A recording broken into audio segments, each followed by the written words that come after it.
Warren Buffett has the saying, if you wait for the robins to sing, it's already spring. Sometimes you have to start to nibble when it's darkest. We're not saying go all in, and we're not saying this is the bottom by any stretch of the imagination.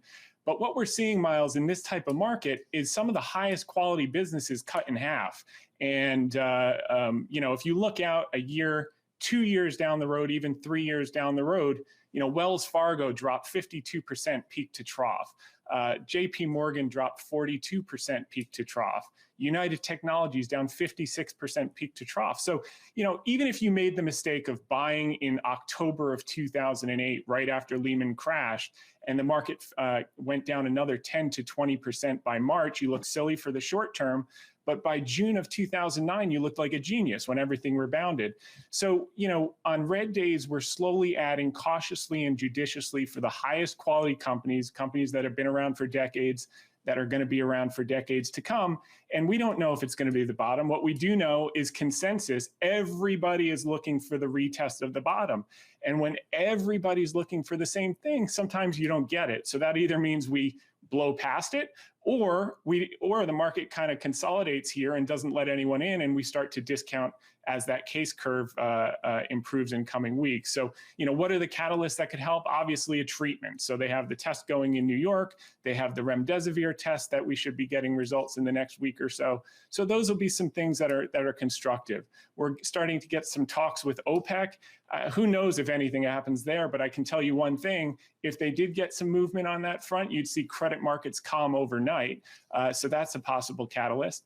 And just a tremendous amount of opportunity. So if you're a trader, it's nearly impossible. You're not going to call the bottom. But if you can take a 1 to 2 to 3 year view, they're offering unbelievable properties, unbelievable companies at steep discounts. And maybe we'll get lucky and you will get the retest, and you can go back and get that 52% discount in Wells Fargo.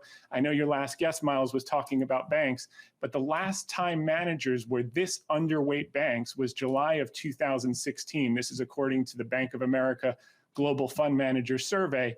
They went up double in the next 18 months. I'm not saying that's going to happen per se, but you asked the perfect question, which was, are they going to make money from this stimulus? Well, there was an article in the Financial Times this morning. They're going to make 1 to 5% origination fees on these new loans up to $4 trillion, which means you could see $10 to $15 billion of earnings come from this program for the major banks. So there is selective opportunity if you take the longer view, Miles.